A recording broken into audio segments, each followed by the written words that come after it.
Gusto de saludarles una vez más en esta hora, dando gracias al Señor por la oportunidad que nos brinda de poder realizar este comentario de la lección de la escuela dominical para hoy domingo 21 de junio del año 2020. El título, Sombra y Luz. La lectura bíblica está en Juan 2, 13 al 17. Pero antes de pasar a la lectura bíblica, quisiera en esta hora saludar a todos los hermanos y hermanas y amigos que están viendo o escuchando este comentario de la escuela dominical en este día, saludarles y desearles un muy lindo día en el Día del Padre. A cada uno de ustedes, que el Señor les bendiga, que su gracia divina esté en cada uno de ustedes y agradecer también a aquellos que de una u otra manera han expresado sus saludos, su afecto con nosotros, y es una bendición para mí poder también compartir este día junto a mi familia y a través de este comentario de la escuela dominical también enviarme un saludo a todos ustedes. Vamos entonces a la lectura de el capítulo o de los versos en el cual está basada la lección del día de hoy. Juan 2, 13 al 17. Dice así en el nombre del Señor.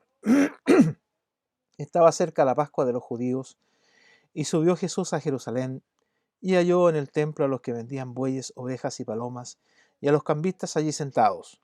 Y haciendo un azote de cuerdas, echó fuera del templo a todos y las ovejas y los bueyes y esparció las monedas de los cambistas y volcó las mesas y dijo a los que vendían palomas, quitad de aquí esto y no hagáis de la casa de mi padre casa de mercado. Entonces se acordaron sus discípulos que está escrito, el celo de tu casa me consume. Cabe mencionar y cabe señalar, como ahí lo hemos apuntado, que también este pasaje lo encontramos en Mateo 21, del 12 al 13, en Marcos 11, del 15 al 18 y en Lucas 19, del 45 al 46.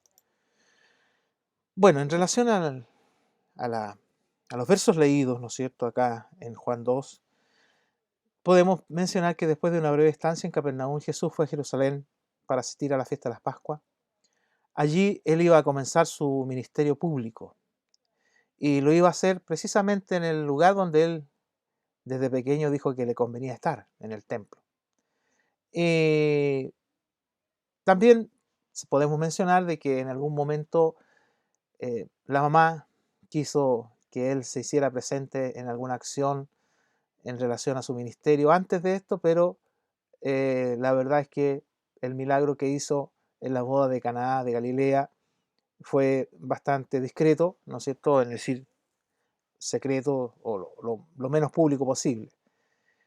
Por lo tanto, el Señor sabía que el lugar donde debía comenzar su manifestación pública era el templo. Y esto por varias razones.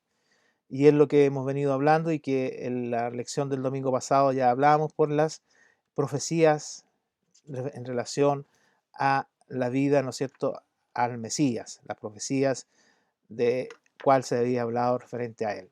Primeramente, porque esto era lo que había anunciado el profeta, dice en relación a esto, de aquí yo envío mi mensajero, el cual preparará el camino delante de mí y vendrá súbitamente a su templo el Señor. Juan el Bautista vino como el mensajero de Dios, que había de preparar el camino delante de él. Después de esto, el mismo Señor debía aparecer en medio de su pueblo y el lugar indicado era el templo. Por otro lado, el mismo profeta Malaquías había anunciado cuál sería la labor que realizaría el Mesías cuando llegara a su templo. Entonces ahí tenemos la profecía dada y señalada en relación a la lectura bíblica que tenemos en este día, ¿no es cierto? Y que ciertamente nosotros podemos mencionar. Ahora, lo que señaló el profeta antes mencionado, dice, ¿y quién podrá soportar el tiempo de su venida? ¿O quién podrá estar en pie cuando Él se manifieste? Porque Él es como fuego purificador y como jabón de lavadores, y se sentará para afinar y limpiar la plata, porque limpiará a los hijos de Leví, los afinará como a oro y como a plata, y traerán a Jehová ofrenda en justicia. Por cierto, esta profecía se traduce o se puede interpretar de que el profeta había anunciado que cuando el Mesías viniera, iba a limpiar a los hijos de Leví, es decir, a los sacerdotes. ¿Y dónde están los sacerdotes? En el templo. Por lo tanto, él iba a purificar las ofrendas en justicia. Y sin duda, este era el propósito que el Señor tenía cuando entró aquel día en el templo, cuando, ¿no es cierto?, aconteció lo que hemos leído en la lectura bíblica. Ahora vamos a pasar a la primera parte, ¿no es cierto?, que tenemos en el día de hoy. Como ya dijimos, el título es Luz, Sombra y Luz, perdón, y vamos a volver a unas definiciones que veíamos la semana pasada en relación a profecía, que es un don espiritual que permite conocer cosas distintas futuras por inspiración de Dios. Una profecía, ¿no es cierto?, ciertamente es, en la primera acepción de la lengua española, eh, el decir o la descripción que hace, dice don sobrenatural que consiste en conocer por inspiración divina. Se reconoce la inspiración divina en las profecías, las cosas distantes o futuras. También tenemos que indicar claramente la profecía bíblica, que ya hemos mencionado en que en la lección del día de hoy, que hemos leído los versos ahí en Juan, habla, ¿no es cierto?, en la proyección de los precedentes bíblicos, de los eventos que iban a acontecer, y claramente en esa realidad, ¿no es cierto?, vemos ahí que en Juan 2, 13 al 17 se cumple una profecía ya dada por un varón antes de mucho tiempo que esto se realizara. Vamos a ir viendo algunos aspectos principales en relación a lo que es, ¿no es cierto?, la lección del día de hoy, en la cual el Antiguo Testamento presenta decenas de profecías acerca del ministerio en la tierra del anunciado Mesías. Todas las profecías fueron cumplidas en la vida de Jesucristo, en cuanto a familia, visión, lugar de nacimiento, su precursor, ya lo mencionamos, Juan el Bautista, su pasión y su muerte. Entonces, en el Antiguo Testamento y las profecías de Jesucristo, ¿no es cierto?, nosotros podemos tener varios aspectos, y aquí tenemos enumeradas varias referencias. Vamos a ver solo algunas de ellas porque en realidad sería muy largo, ¿no es cierto?, estar revisando cada una de las citas que ahí usted puede ver, y que yo le invito que en algún momento determinado usted pueda leerlas, pueda verlas, analizarlas también. Por eso que le describimos, son muchas las profecías en el Antiguo Testamento en relación al ministerio de Jesús en la tierra, pero estimados, hemos tomado algunas de ellas para que usted vaya viendo, ¿no es cierto?, esta relación tan especial en que se manifiesta en realidad allí en la tierra de Galilea las profecías dadas, ¿no es cierto?, por Dios para con su pueblo. Entonces tenemos el cumplimiento, ¿no es cierto?, que hemos ya mencionado en cuanto a familia, en la vida de ser del linaje de Abraham, de la tribu de Judá y de la casa de David, y un heredero al trono de David. Y ahí usted tiene varias referencias que puede analizar. Inmediatamente abajo está el cumplimiento, ahí está el cumplimiento de estas profecías que están en este lugar. Lugar de nacimiento, bueno, había de nacer en Belén. La profecía está en Miquías y su cumplimiento en Mateo 2, 1, 6, y también se menciona en Juan 7, 42. Sería luz para los gentiles. Él había de alimentar a la gente de manera milagrosa, ofreciendo pan espiritual así como pan terrenal. Profecías dadas en Éxodo y luego, ¿no es cierto?, cumplimiento tanto en Mateo como en Juan. Yo le invito a que pueda usted detener a lo mejor este video que esto esté viendo y se dé el tiempo de anotar esas referencias y los pueda analizar, la profecía y los cumplimientos. Y sanaría mucho. Bueno, ¿qué decir de esto? Vamos a ver de todas estas referencias, dos. Vamos a irnos primero a lo que es la expresión que se habla, ¿no es cierto?, de la familia. Y veamos lo que nos dice, ¿no es cierto?, allí la palabra del Señor. Dice, y brotará un retoño del tronco de Isaí, y un vástago sus raíces dará fruto, y reposará sobre él el Espíritu del Señor, espíritu de sabiduría, de inteligencia, espíritu de consejo y de poder, espíritu de conocimiento y de temor del Señor. Se deleitará en el temor del Señor, y no juzgará por lo que vean sus ojos, ni sentenciará por lo que oigan sus oídos, sino que juzgará al pobre con justicia y fallará con equidad por los afligidos de la tierra. Herirá la tierra con la vara de su boca, y con el soplo de sus labios matará al impío. La justicia será señor de sus lomos, y la fidelidad señor de su cintura. El lobo morará con el cordero, el leopardo se echará con el cabrito, el becerro, el leoncillo y el animal doméstico andarán juntos, y un niño los conducirá.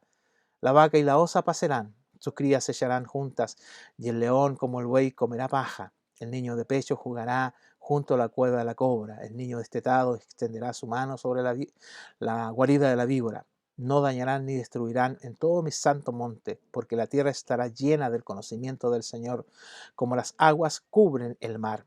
Acontecerá en aquel día que las naciones acudirán a la raíz de Isaí, y que estará puesta como señal para los pueblos, y será gloriosa su morada.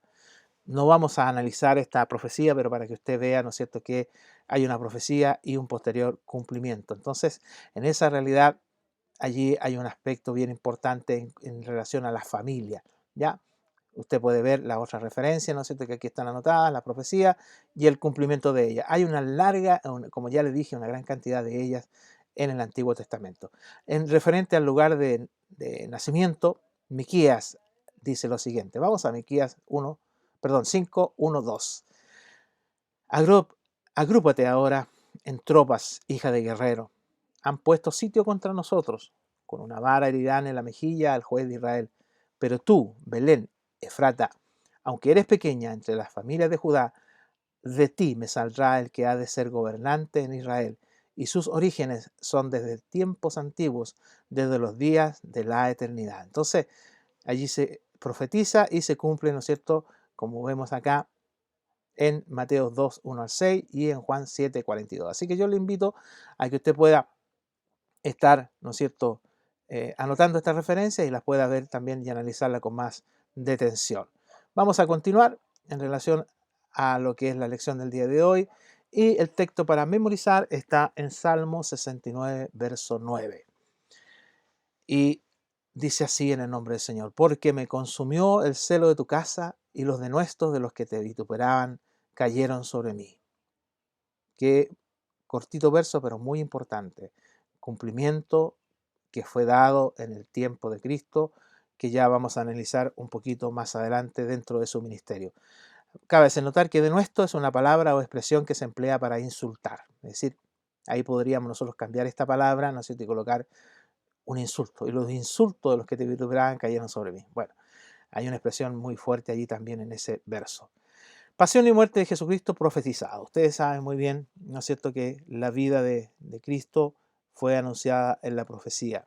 Maestro y profeta, legislador y portador de una alianza nueva entre Dios y los hombres, sacerdote y víctima, manso y humilde, salvador de la humanidad y piedra de escándalo, sobre él reposaría el Espíritu del Señor. Es decir, aquí tendríamos mucho para analizar, pero también quisiera tomar algunos aspectos nada más de la profecía, ¿no es cierto?, en relación a su pasión y muerte.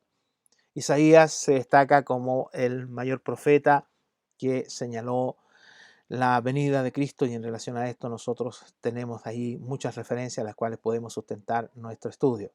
Él había de enseñar, profecía en Isaías 48, Salmo 26, y se cumple en Juan 3, verso 2. Él había de enseñar mediante parábolas y no siempre hablar directamente profecías o directamente. Profecía en Salmo 77 y en Isaías 6, 9 al 10. Cumplimiento, bueno, en todos los evangelios prácticamente, y aún más en lo que es el libro de Hechos. Mateo, ¿no es cierto?, Marcos, Lucas, Juan mencionan las enseñanzas que Cristo en su ministerio realizó a través de parábolas. El Mesías había de conectar cielo y tierra, tal como lo vio Jacob en el sueño de la escalera. Qué importante, qué bendición es ver cómo en Génesis, muchísimo tiempo antes, ya había un varón que estaba viendo aquello. Y vamos a ir a Génesis 28, 12, en lo cual dice: y soñó, y aquí una escalera que estaba apoyada en tierra y su extremo tocaba en el cielo, y aquí ángeles de Dios que subían y descendían por ella. Para que usted vea que la expresión, ese enunciado que hay ahí en este comentario, ¿no es cierto?, la profecía de Génesis, el cumplimiento está Juan 1, verso 51. Yo le invito a que lo pueda leer usted, lo pueda analizar y ver cómo se cumple esta profecía de que el Mesías había de conectar el cielo y la tierra. Ahora, el otro enunciado que hemos puesto: el Mesías había de ser sacerdote a la manera de Melquisedec, es decir, como el verdadero sumo sacerdote, mediador único entre Dios y los hombres. Profecía en Génesis 14, 18 al 20 y Salmo 109, verso 4. Y el cumplimiento en Hebreos principalmente, pues allí se menciona claramente esta realidad. Los eventos que acontecieron, ¿no es cierto?, Dios a través de los profetas lo había mencionado. Vamos a ver un poquito esto del Mesías que había de ser sacerdote a la manera de Melquisedec, y nos vamos entonces a la expresión del texto, ¿no es cierto?, en el cual se señala y dice: entonces Melquisedec, rey de Salem y sacerdote del Dios Altísimo, sacó pan y vino y lo bendijo, diciendo: bendito sea Abraham del Dios Altísimo, creador de los cielos y de la tierra, y bendito sea el Dios Altísimo que entregó tus enemigos en tu mano, y le dio a Abraham los diezmos de todo, cumpliendo aún los preceptos de parte de Dios. Y nosotros podemos ver ahí también esa expresión muy importante, que efectivamente se cumplía los preceptos que la palabra del Señor tenía o dio por la realidad o cómo era el actuar delante del sacerdote, ¿no es cierto?, Melquisedec, y en la cual Cristo también cumplió su ministerio. Continuamos nuestro análisis y nos vamos entonces ahora a los eventos de la pasión y muerte de Jesús. Flagelado y escupido en el rostro, taladrarían sus pies y manos, burlado, repartirían sus vestidos y se harían suerte de su túnica, lo crucificarían, su cuerpo no estará sujeto a la corrupción, tendría un cuerpo glorioso. Jesús como profeta predijo su pasión y muerte, la triple negación de Pedro, la huida de los discípulos durante la pasión, y así tenemos varios aspectos en los cuales nosotros podríamos analizar. Vean tres aspectos fundamentales de esta pasión y muerte. Como digo, lo dije anteriormente, lo reitero, podríamos analizar y tendríamos para mucho rato, pero hemos tomado estas partes nada más y vamos a hablar, ¿no es cierto?, de tres eventos dentro de su pasión y muerte. El Mesías había de ser traicionado por un amigo. Por 30 monedas de plata, el rescate de un esclavo. Esa plata sería arrojada en el templo y entonces empleada para comprar el campo del alfarero. El traidor había de ser uno de los amigos del Mesías, alguien con quien él había compartido la mesa. Lo vemos nosotros, se profetiza en Éxodo, en Salmo y en Zacarías 11, 12 al 13, y el cumplimiento también está dentro de los evangelios, Mateo, Marcos, Lucas y Juan, y aún en Hechos 1, 16 al 20 también vemos el cumplimiento de que iba a ser el Mesías traicionado por un amigo. Iba a ser golpeado con la mano, con una vara y con un látigo. Le iban a escupir y a tirar de la barba. Esto está señalado como profecía, es decir, anuncio antes que aconteciera en Isaías 50, verso 6, Isaías 53, 4 al 8 y Miqueas 5, 1. Él había de morir, bueno, antes de pasar a la otra parte, ¿no es cierto? Y el cumplimiento del que él había de ser golpeado, perdón, está en Mateo 26, 67 y en Mateo 27, 26 al 30. Pero antes de pasar al otro enunciado, vamos a analizar uno de los versos leídos, que es Isaías 53, 4 al 8. Dice claramente, es una de las profecías más reales, más concisas en relación a cómo iba a ser el sufrimiento del Señor. Ciertamente Él cargó con nuestras enfermedades, dice Isaías 53, 4 al 8, y soportó nuestros dolores, pero nosotros lo consideramos herido, golpeado por Dios y humillado. Él fue traspasado por nuestras rebeliones y molido por nuestras iniquidades. Sobre Él recayó el castigo, precio de nuestra paz, y gracias a sus heridas fuimos sanados. Todos andábamos perdidos como ovejas, cada uno seguía su propio camino, pero el Señor hizo recaer sobre Él la iniquidad de todos nosotros. Maltratado y humillado, ni siquiera abrió su boca, como cordero fue llevado al matadero, como oveja enmudeció ante su trasquilador, y ni siquiera abrió su boca. Después de aprenderlo y juzgarlo, le dieron muerte. Nadie se preocupó de su descendencia. Fue arrancado de la tierra de los vivientes y golpeado por la transgresión de mi pueblo. Ahí claramente vemos, ¿no es cierto?, el cumplimiento de esa profecía en Mateo 26 26 versos 67 y Mateo 27 versos 26 al 30. Él había de morir en una cruz. Sus manos, pies y costados serían perforados. Debido a las torturas en el juicio y a la ejecución, quedaría virtualmente irreconocible. Claramente nosotros muchas veces no asimilamos y no hemos asimilado el gran sufrimiento que tuvo Cristo allí camino a la cruz.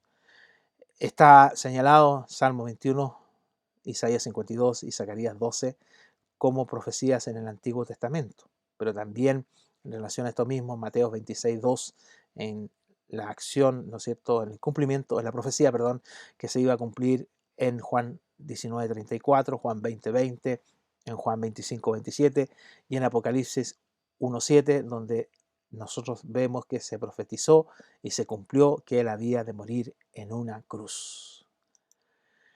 Las referencias del expositor nos llevan, por ejemplo, una de ellas a Deuteronomio 18, verso 15, profeta de en medio de ti, de tus hermanos, como yo, te levantará Jehová tu Dios, a él oiréis.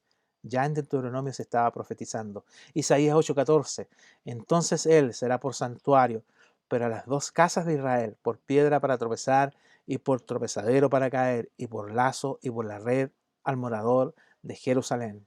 Profecía de Dios para su pueblo. Salmo 103, verso 3. Él es quien perdona todas tus iniquidades, el que sana tus dolencias. Mire qué expresión tan bonita, cómo llega a este verso, esta realidad, porque Cristo da su vida, tiene su pasión y muerte por todos nosotros. Y ahora podemos nosotros tomar este Salmo 103.3 y decir, Él es quien perdona todas sus iniquidades, el que sana todas tus dolencias.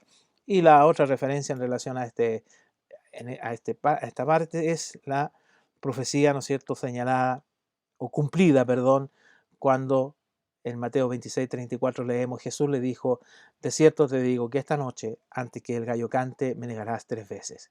Y ahí tenemos una expresión máxima de lo que aconteció en el cumplimiento de lo que se le había dicho a Pedro, y cuando Pedro, ¿no es cierto?, a la voz del gallo, ¿no es cierto?, que era una señal nocturna que tenían allí en aquellos tiempos, en aquellos lugares, que efectivamente a la persona que anunciaba ciertos horarios en la noche se le indicaba, ¿no es cierto?, y él emitía un cántico que todos sabían que era un cántico que se cumplía cierto horario nocturno.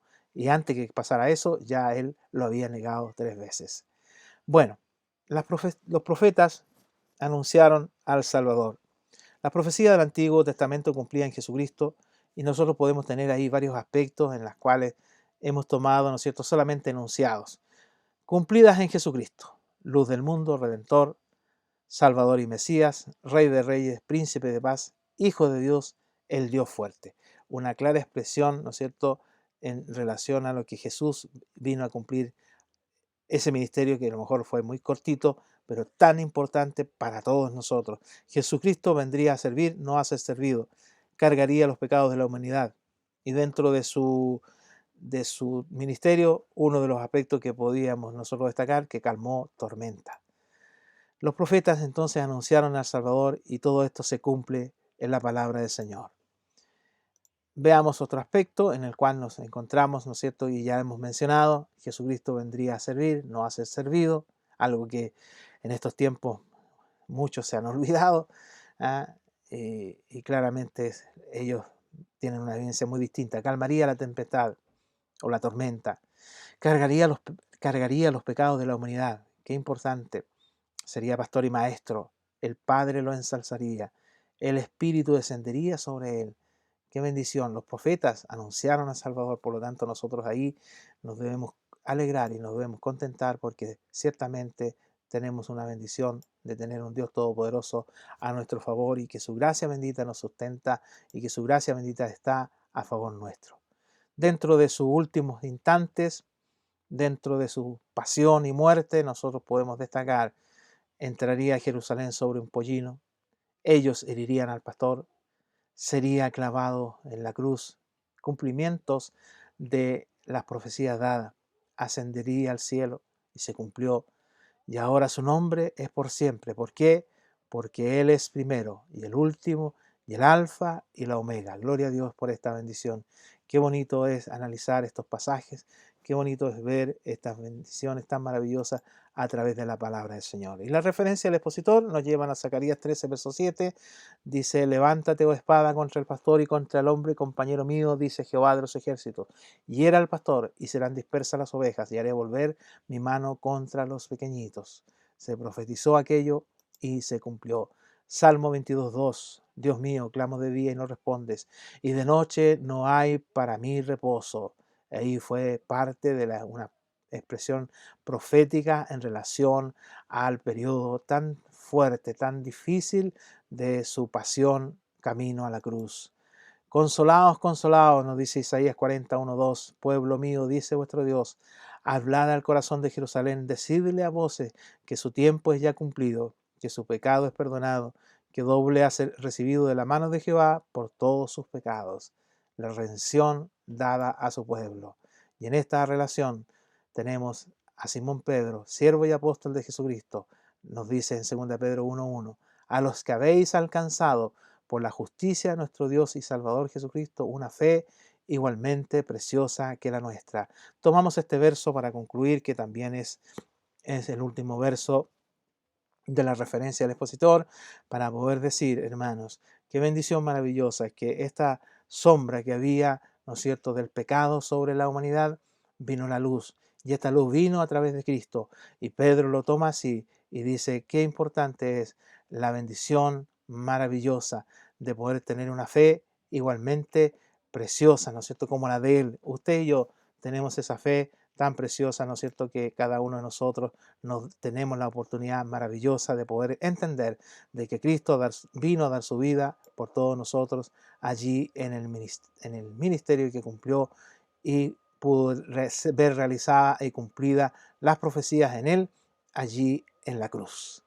Finalmente, queremos hacer un último comentario, ¿no es cierto?, una conclusión final a este comentario de la escuela dominical del día de hoy, y podemos señalar que el ministerio de Jesús en la tierra marca importantemente la historia de la humanidad, y es innegable la influencia, la enseñanza que él dejó para los que creyeran en él. Es imposible dejar de lado el análisis de la Escritura sin que podamos encontrar a través de ella la gran cantidad de profecías que, como ya hemos señalado y reiteramos, es el don espiritual que permite conocer cosas distintas futuras por inspiración de Dios, y que finalmente se vieron plasmadas en una innegable realidad, ya que las tierras de Palestina fueron testigos, Palestina, Galilea, fueron testigos del paso del que venía a cumplir en él lo que desde mucho tiempo antes se había señalado. El ministerio temprano en Galilea de Jesús comienza después de su bautismo, cuando él regresa a Galilea después de su tiempo en el desierto. En este primer periodo predicó alrededor de Galilea y llamó a sus primeros discípulos, que comenzaron a viajar con él y finalmente constituirían el núcleo de la iglesia primitiva. El ministerio mayor en Galilea, que comienza en Mateo 8, incluye la comisión de los 12 apóstoles y cubre la mayor parte del ministerio de Jesús en Galilea. El ministerio final en Galilea comienza después de la muerte de Juan el Bautista, cuando Jesús se prepara para ir a Jerusalén. En el ministerio posterior en Judea, Jesús comienza su último viaje a Jerusalén a través de Judea, ya lo hemos mencionado, dado que Jesús viaja hacia Jerusalén. En el ministerio posterior en Perea, cerca de un tercio del camino desde el mar de Galilea a lo largo del río Jordán, regresa a la zona donde fue bautizado. El ministerio final en Jerusalén comienza con la entrada triunfal de Jesús en Jerusalén. Los evangelios proporcionan más detalles sobre el ministerio final que sobre los otros periodos, dedicando gran parte de su texto a las últimas semanas de la vida de Jesús en Jerusalén. Finalmente, solo nos resta agradecer a nuestro buen Dios que su Hijo Jesucristo, el cual, en obediencia a su Padre, dio su vida por nosotros y nos da la bendición maravillosa que nosotros, aun siendo pecadores, alcanzamos esta bendición en nuestras vidas.